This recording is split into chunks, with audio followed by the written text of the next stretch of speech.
Artificial intelligence से related एक article है द हिंदू का, बहुत अच्छा आर्टिकल है, आज ही आया है ये। Many elections artificial intelligence dark dimension. तो इसमें बहुत अच्छी अच्छी चीज़ें हैं, कुछ कीवर्ड्स हैं जो आर्टिफिशियल इंटेलिजेंस के हैं और ये बहुत इंपॉर्टेंट हो सकते हैं हमारे एग्ज़ाम के लिए, तो मैंने इनको हाईलाइट किया है। आप चाहें तो इस आर्टिकल को भी पढ़ सकते हैं पॉज करके। इसमें जो इलेक्शन अभी होने वाले हैं लोकसभा के, इनमें आर्टिफिशियल इंटेलिजेंस का क्या रोल हो सकता है, किस तरह से ये वोटिंग बिहेवियर को इम्पेक्ट कर सकता है, कैसे ये किसी एक पार्टी को हेल्प कर सकता है, किसी एक पार्टी को नुकसान पहुंचा सकता है, कैसे पार्टीज इसका यूज़ कर सकती हैं, उसके बारे में आर्टिकल है। तो काम की चीज़ हमारे लिए ये है जो कीवर्ड्स यूज़ हुए हैं, जैसे जनरेटिव आर्टिफिशियल इंटेलिजेंस एक यहाँ पे यूज़ हुआ है। जनरेटिव आर्टिफिशियल इंटेलिजेंस मीन्स ऐसा आर्टिफिशियल इंटेलिजेंस जो जनरेट करता है चीज़ों को, जैसे कि अभी जो आजकल आर्टिफिशियल इंटेलिजेंस के मॉडल आ रहे हैं जो इमेजेस जनरेट कर लेते हैं, कोई भी राइटअप जनरेट कर लेते हैं, कोई वीडियो जनरेट कर लेते हैं, तो ये सब जनरेटिव आर्टिफिशियल इंटेलिजेंस कहलाता है। देन नेक्स्ट है आर्टिफिशियल जनरल इंटेलिजेंस। तो आर्टिफिशियल जनरल इंटेलिजेंस एक एडवांस स्टेज होगी आर्टिफिशियल इंटेलिजेंस की, जब एआई हमारे ह्यूमन के ब्रेन जैसे सोचने लगेगा, वैसा काम करने लगेगा, तो वो कंडीशन कहलाएगी एजीआई। तो अभी हम एजीआई में नहीं पहुँचे हैं, अभी हम जनरेटिव आर्टिफिशियल इंटेलिजेंस में हैं, जिसे हम वीक एआई भी कहते हैं। अगला है जो इसकी टर्म है, जैसे कुछ कुछ इसने एक्सप्लेन भी किया है यहाँ पे, AGI artificial intelligence system that stimulate the capability of human beings. वो ह्यूमन थिंकिंग की जो कैपेबिलिटी है उसको अगर सिमुलेट कर ले, स्टिमुलेट नहीं सिमुलेट है ये, उसको अगर सिमुलेट कर पाए, सिमुलेट मतलब वैसा मिमिक कर पाए, वैसा वो लैब में बना के दिखा पाए, तो वो कहलाएगा हमारा आर्टिफिशियल जनरेटिव इंटेलिजेंस।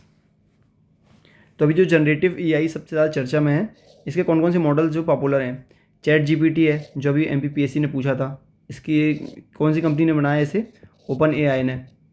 अगला है जेमिनी, ये किसका है, गूगल का है। फेरेक को पायलट, ये सभी न्यूज़ में थे अभी, ये किसका है, ये माइक्रोसॉफ्ट का है।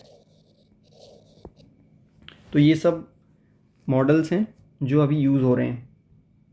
और कुछ कुछ टर्म है इसमें, जैसे डीप फेक। डीप फेक होता था ना कि किसी के वीडियो में किसी की फ़ोटो लगा दी, जैसे अभी रश्मिका मंदाना का वीडियो आया था डीप फेक वाला। तो अब आर्टिफिशियल इंटेलिजेंस की मदद से भी ऐसे वीडियो बनाए जाएंगे जो कि रियल में होंगे ही नहीं और वो किसी भी गलत पर्पज़ से बनाए जा सकते हैं, तो उसे हम कहेंगे एआई फेक्स। यहाँ पे लिखा हुआ है, इस टाइप के जो वीडियो आएंगे। एआई हेलुसिनेशंस, ये पहले भी एक टर्म आ चुकी है कई बार न्यूज़पेपर्स में। एआई हेलुसिनेशन मीन्स जो चीज़ है ही नहीं, आर्टिफिशियल इंटेलिजेंस उसे हेलुसिनेट करके या ऐसा मनगढ़ंत कहानी बना के दिखा देगा। वो दिखा देगा कि ये न्यूज़पेपर की कटिंग है, इसमें ये आया था, जबकि वैसा कुछ हुआ ही नहीं था। या किसी रिपोर्ट का दिखा देगा कि इस रिपोर्ट में ये लिखा हुआ था, वैसी कोई रिपोर्ट एग्जिस्ट नहीं करती।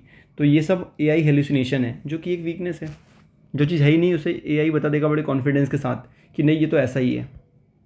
और टर्म्स जो इसमें दी हैं, जैसे कि क्या क्या लिमिटेशन या वीकनेसेस हो सकती हैं आर्टिफिशियल इंटेलिजेंस की, जैसे एआई पॉइजनिंग, बैकडोरिंग, इवेजन, 3 तरह की चीज़ दी हैं। तो आर्टिफिशियल इंटेलिजेंस बेसिकली काम कैसे करता है, जो मशीन है वो अपने आप लर्न करती है मशीन लर्निंग के थ्रू। तो वो लर्न कैसे करती है, जितना भी दुनिया भर का डेटा है उसको फीड किया जाता है, चाहे फेसबुक का डेटा हो, चाहे गूगल का हो, चाहे फ्लिपकार्ट का हो, ये सब उसका इनपुट डेटा रहता है। इन सब डेटा के बेसिस पे वो प्रेडिक्शंस लगाती है और वो आर्टिफिशियल इंटेलिजेंस से दिमाग लगाता है कि किस चीज़ में क्या आउटपुट देना है। तो इसी को कहते हैं ट्रेनिंग करना उसको। तो जब हम इनपुट से ट्रेन करते हैं, तो अगर उस इनपुट डेटा में ही अगर कुछ गड़बड़ी कर दें, उसको गलत डेटा दे दें इनपुट में, एआई उसकी मतलब इनपुट में ही पॉइजनिंग कर दें, तो वो कहलाएगा एआई पॉइजनिंग। उसी से रिलेटेड टर्म है बैकडोरिंग। जो हम इनपुट डेटा दे रहे हैं उसमें हम कुछ ऐसे लूप होल छोड़ दें जिसको कि फिर मिसयूज़ कर पाएँ बाद में, वो बैकडोरिंग है। इवेजन, जो हम इनपुट दे रहे हैं उसमें कुछ ऐसे फ्लॉ डाल दें हम कि जिसकी वजह से जिस काम के लिए एआई बनाया गया है ना, वो उस काम को ना कर पाए। जैसे कि कोई फ़ोटो अगर वो डिटेक्ट करता है और फ़ोटो में हम कुछ ऐसे इनपुट डाल दें उसमें कि बीच बीच में ऐसे डॉट्स आ जाएं, तो हो सकता है कैमरा उस फोटो को डिटेक्ट न कर पाए कि किसी की फ़ोटो है। इस तरह से किसी चीज़ को इवेजन मतलब होता है किसी चीज़ से बच के निकल जाना। तो इस तरह की पॉइजनिंग करना कि जिस काम के लिए आर्टिफिशियल इंटेलिजेंस काम कर रहा है वो काम भी ना कर पाए, दैट इज़ इवेजन। तो ये इस तरह से इसकी 3-4 वीकनेसेस दी हैं। जैसे एमपीपीएससी ने पूछा था ना कि एआई बायस के कौन कौन से तरीके नहीं हो सकते हैं। एआई बायस, तो यही बायस भी वही था कि जो हम इनपुट देते हैं आर्टिफिशियल इंटेलिजेंस को लर्न करने के लिए, मशीन जो लर्निंग करती है उससे ही रिलेटेड था यही बायस, कि कौन कौन सी ऐसी चीज़ें लर्निंग हैं जिसके बेसिस पे अपना वो डिसीजन लेता है आर्टिफिशियल इंटेलिजेंस, और किस तरह से उसमें बायसेस आ सकते हैं।